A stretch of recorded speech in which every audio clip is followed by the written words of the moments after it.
Nous allons continuer notre étude du chapitre 4 et nous allons voir ensemble ce chapitre qui porte à confusion et souvent utilisé pour nous conduire dans une direction que peut-être l'apôtre Paul ne veut pas qu'on aille. Beaucoup de difficultés dans nos églises en ce qui concerne la sanctification. On ne comprend pas tout pareil. Comment est-ce qu'on doit vivre la vie chrétienne? C'est quoi une conduite qui plaît à Dieu? On a commencé à voir ça hier et on va continuer à le voir aujourd'hui avec quelques autres versets. On va prendre notre temps pour le chapitre 4. Je veux que ce soit bien compris. Donc, soyez patients. On va répéter, on va expliquer, on va essayer de bien saisir ce texte-là pour que ça reste gravé dans nos cœurs, tout en le faisant autant que possible dans son contexte de l'Épître aux Thessaloniciens. Notre bon Père du ciel, guide-nous encore ce matin. En cette journée, nous voulons faire ta volonté. Nous voulons avoir une conduite qui te plaît. Instruis-nous. Car, comme on l'a vu hier, nous voulons marcher de progrès en progrès. C'est le désir de tous les enfants de Dieu. Mais on a besoin de savoir comme il faut, comment bien comprendre ta volonté, ta pensée à ce sujet. Instruis-nous. Illumine-nous par ton esprit. Amen. On se souvient, Thessalonique n'est pas une église à problème comme un Corinthien. Thessalonique, c'est un épître qui, l'auteur parle, puis vous avez appris à vous aimer de Dieu, vous aimez, votre foi est répandue dans toute l'Achaïe. Donc, c'est une église qui fonctionne bien. On a vu que ses débuts ont commencé quand Paul est arrivé à Thessalonique pour prêcher dans la synagogue. Quelques Juifs se sont convertis, une grande multitude de païens se sont convertis. Paul il dit, vous êtes des élus. On le sait que vous êtes des élus parce que vous vous êtes détournés des idoles. C'est une des choses qu'il dit. Vous êtes détournés des idoles pour servir le Dieu vivant. Donc, il y avait des idoles dans leur vie. Et si on lit à l'entour de Thessalonique, au temps de Paul, il y en avait des idoles. Par dizaines, peut-être par centaines. Faut pas oublier ça. Ils n'étaient pas catholiques d'arrière-plan, eux autres. C'était des idolâtres. Il y avait plein de coutumes et d'habitudes et de croyances qui les affectent même en tant que croyants. Comme nous, ce que notre arrière-plan culturel et religieux nous affecte aussi dans notre vie chrétienne. Donc, on a vu que l'apôtre Paul a dit, je vous ai enseigné et j'aimerais donc vous enseigner encore. Il sait qu'il leur manque de la connaissance. Il dit, j'aimerais aller vous voir et de compléter ce qui manque à votre foi. Et il a envoyé Timothée, on se souvient. Timothée est revenu avec des bonnes nouvelles. Et on arrive au chapitre 4 et l'apôtre Paul va leur parler dans ce chapitre dans les premiers versets, les 8 premiers versets, de la sanctification, de marcher de progrès en progrès. Et ensuite, il va leur parler au verset 9, de marcher de progrès en progrès dans l'amour. Donc, on va intituler ces vidéos-là de progrès en progrès, et ça va être le premier aujourd'hui. On a vu ensemble qu'il commence au verset 1 en leur disant, vous avez appris de nous comment vous devez vous conduire et plaire à Dieu. Donc, la sanctification ou la vie chrétienne a une conduite qui plaît à Dieu. Attention, ça ne veut pas dire que ça plaît à toutes les religions du monde. Ça plaît à nos épouses, à nos enfants, que ça va plaire à tout le monde autour de nous. C'est une conduite que les croyants ont qui plaît à Dieu. Et on a vu ensemble que il dit, et vous le faites encore. Ils l'ont appris de Paul, ils l'ont mis en pratique à ce moment-là, et maintenant il dit, vous le faites encore. Aujourd'hui, pendant que Paul a écrit, il dit, pourquoi que ça plaît à Dieu? On a vu au verset 2, parce que c'était basé sur les enseignements ou les préceptes qui venaient du Seigneur Jésus. Jésus avait enseigné des vérités, Paul les a reçues de Jésus et Paul a enseigné aux Thessaloniciens ce qu'ils devaient savoir. Et donc, il marchait dans ces vérités quand Paul était là, avec une conduite qui plaisait à Dieu. Paul avait une conduite qui plaisait à Dieu. Et ils le font encore quand Timothée est allé et qu'il est revenu avec des bonnes nouvelles. Il dit, oui, et c'est ça que vous faites encore. Mais il dit, j'aimerais que vous marchiez de progrès en progrès. On a vu ça hier. Donc le but, ce n'est pas des sermonner parce que leur vie est tout croche, mais de les encourager à continuer à marcher de progrès en progrès. Nous allons voir, qu'est-ce que ça veut dire ça? On a vu hier le verset 3, mais on va le revoir aujourd'hui. Et on va voir le verset 3, verset 4 et verset 5, on va les lire, mais on ne va pas toutes les voir. On va s'arrêter surtout sur le verset 3 ce matin. Lisons ensemble ces 3 versets. Ce que Dieu veut, c'est votre sanctification. C'est que vous vous absteniez de l'impudicité.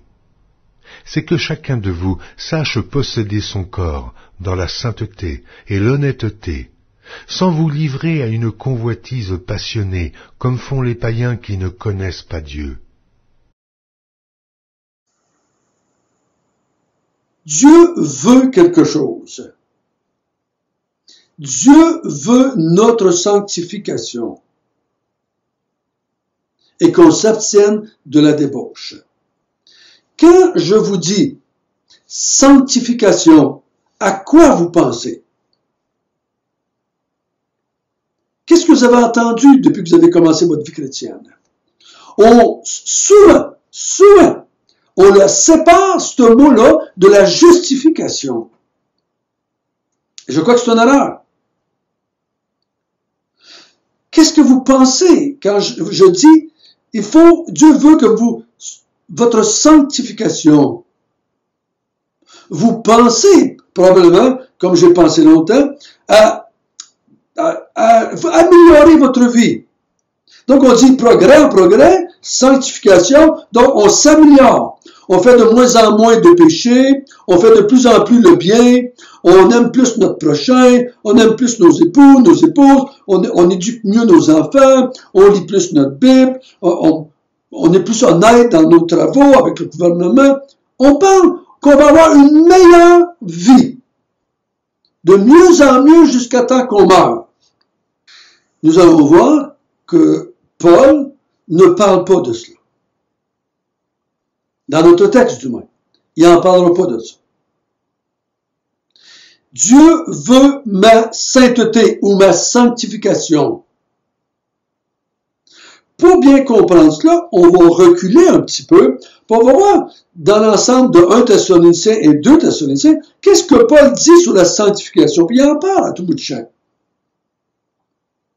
Parce que il faut qu'on comprenne l'idée de Paul quand Paul parle de sanctification. Il ne faut pas isoler le terme ici en dehors de ce qui est dit dans les 2 épîtres. Parce que c'est lui qui a instruit les Thessaloniciens qu'est-ce que ça voulait dire la sanctification. C'est lui qui leur a appris à avoir une conduite qui plaît à Dieu. Donc automatiquement, il faut savoir de quoi il parle.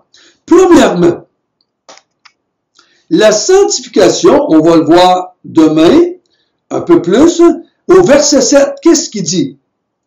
Car Dieu nous a pas appelés à l'impureté, mais à la sanctification. Une des choses qu'on va voir en s'en allant, parce qu'on va en reparler en s'en allant ça, mais on va le mettre ensemble pour qu'on comprenne qu'est-ce qu'il veut dire quand il parle que Dieu veut notre sanctification. Dieu m'a appelé à la sanctification. Donc, la sanctification débute à l'appel de Dieu. Dieu m'a appelé à avoir une vie sainte, à avoir une vie de sainteté. C'est Dieu qui a initié la sanctification. Il ne faut pas séparer la sanctification de la justification. Ils sont interreliés, les deux. Ça va ensemble. Je ne peux pas être justifié sans être sanctifié. Et si je suis sanctifié, et je dois être justifié aussi. Ça va ensemble, les deux. Dieu m'a appelé à vivre d'une façon différente des autres. C'est pour ça qu'il y a certaines traductions qui disent ce que Dieu veut, c'est que vous soyez à lui seul. Voyez-vous, Dieu m'a appelé à me séparer des idoles de ma vie pour me tourner vers lui seul pour le servir, l'adorer, le louer, chanter ses grâces, ses bontés. Donc Dieu m'a appelé, non pas à la débauche ou à l'impureté, mais il m'a appelé à me séparer de tout cela pour me consacrer à lui. C'est pour ça qu'il y en a qui disent, qui vont traduire, ce que Dieu veut, c'est votre consécration. Donc, Dieu m'a appelé, c'est là que ça a commencé. Il m'a élu, comme on a vu au verset 1. Il m'a appelé hors d'eux. Il m'a choisi parmi tous les gens de la planète.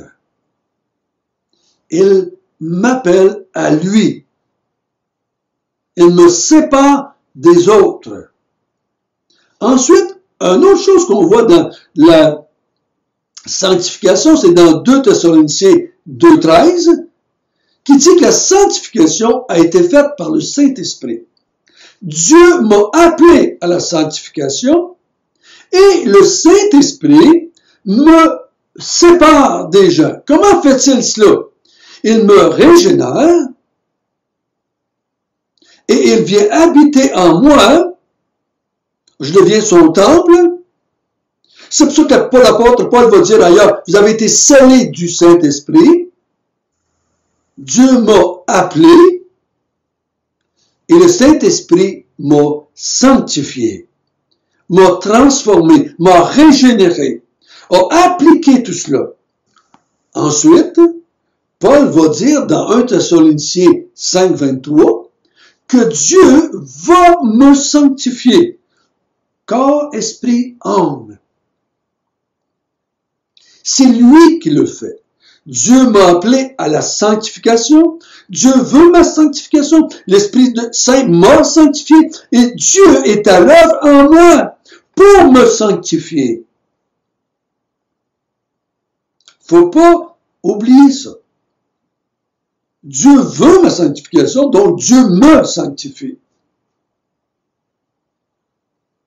Ça, c'est ce qu'on peut le semblable, parce qu'on a vu au chapitre 1, le côté invisible de ce qui se passe. Ça, c'est Dieu qui veut ça. Dieu veut ça comme cela. Donc, l'Église à laquelle Paul s'adresse, les Thessaloniciens, il dit, je veux que votre conduite soit une conduite qui plaît à Dieu. Et je sais que vous le faites déjà. Et je sais que votre vie est basée sur les préceptes du Seigneur Jésus-Christ que je vous ai donnés. Dieu veut votre sanctification. Ben oui, il veut votre sanctification. Il t'a appelé, il t'a régénéré par le Saint-Esprit, il t'a sanctifié par le Saint-Esprit, et il travaille en toi. Donc il veut ça, donc c'est ça qu'il fait en moi. Moi, maintenant, de mon côté, je m'abstiens de toute impureté ou de toute débauche. Donc, comment est-ce que je pourrais dire ici que le mot débauche veut dire sexuel, quand, avec la compréhension que je viens de vous donner de la sanctification? Il me semble que ça serait mieux de dire Dieu veut votre fidélité à votre conjoint et que vous abstenez de la débauche. Là, je pourrais comprendre que ça va ensemble les deux. Mais Dieu dit, je t'ai sanctifié, je t'ai appelé, je suis en train de te sanctifier, abstiens-toi de la débauche. Là, tu dis, mais qu'est-ce que ça vient faire, ce péché-là? En comparaison avec les autres, pourquoi il ne dit pas abstenez-vous du mensonge, abstenez-vous du vol, abstenez-vous de l'orgueil, abstenez-vous. Pourquoi il ne dit pas d'autres? Pourquoi il nomme celui-là? Ici, dans Thessaloniciens. je crois qu'il parle de la débauche spirituelle, qui est interreliée avec des péchés sexuels dans leurs idolâtries qu'il y avait avant. C'est pour ça qu'il dit cela comme cela. Il dit, Dieu veut votre sanctification et que vous absteniez de la débauche spirituelle. Donc, c'est pas juste la débauche sexuelle ici. Parce que c'est trop fort les conséquences qu'on va voir demain. Parce qu'il dit, Dieu tire vengeance de toute personne qui n'observe pas ce précepte-là, de la sanctification et de s'abstenir de la débauche. Il dit ça au verset 6. Parce que le Seigneur tire vengeance de toutes ces choses, comme nous vous l'avons déjà dit et attesté. Si je marche pas dans la sanctification ou dans la sainteté qui m'a été donnée par pure grâce de la part de Dieu, et que je me retourne dans la débauche spirituelle et sexuelle, parce que les deux, pas juste sexuelle, il faut que les deux soient reliés pour que ça fasse du sens dans notre texte. Évidemment, on va voir versets 4, 5, 6, ça a rapport avec la sexualité, mais aussi en même temps avec la spiritualité. Parce que vous savez, Dieu ne tire pas vengeance de tous les péchés que je fais. Ça se peut que Dieu corrige, Dieu reprenne, Dieu instruise ses enfants. Mais la vengeance, c'est pour les païens, qu'on va voir au verset 5 demain, qui ne s'abstiennent pas. La vengeance, c'est pour les païens. Donc, si ma conduite est comme celle des païens, ben, qui ne plaît pas à Dieu, ben, je vais subir la vengeance comme les païens subissent la vengeance. Puis la vengeance dont on parle ici, on va en parler dans 2 Thessaloniciens. La vengeance de Dieu à l'avènement du Seigneur Jésus-Christ sur ceux qui ont été des débauchés spirituels. Donc, c'est ça dont on va parler demain et dans les jours qui viennent. Donc, la marche de progrès en progrès dont Paul parle, c'est ça qu'on y parle. Je veux que vous avanciez de plus en plus dans votre compréhension de votre sainteté, de votre mise à part, de votre appel de Dieu, de votre vie qui doit manifester que vous appartenez à Dieu seul et que vous devez vous abstenir de toute forme de débauche que vous avez connue quand vous étiez païen. Donc demain, nous allons continuer ça. Mais il faut bien comprendre, il faut que vous méditiez là-dessus. La sanctification dont il parle ici, c'est pas « je vais essayer de faire de moins en moins de péché », mais je vais essayer de toujours marcher dans cette sainteté que j'ai reçue de la part de Dieu. Notre bon Père du ciel, merci que tu nous as appelés à la sanctification. Merci que tu nous as sanctifiés par ton esprit. Merci que tu es à l'œuvre en nous pour nous sanctifier. Et merci qu'on a les Écritures pour marcher dans cette sainteté-là comme tu l'entends, comme tu le veux. On te demande la grâce de toujours rejeter toute forme d'immoralité, toute forme de débauche spirituelle. Et qu'on se garde attaché à toi seul. Et qu'on te serve comme on a pris comme engagement quand on s'est converti. Au nom de Jésus, Amen.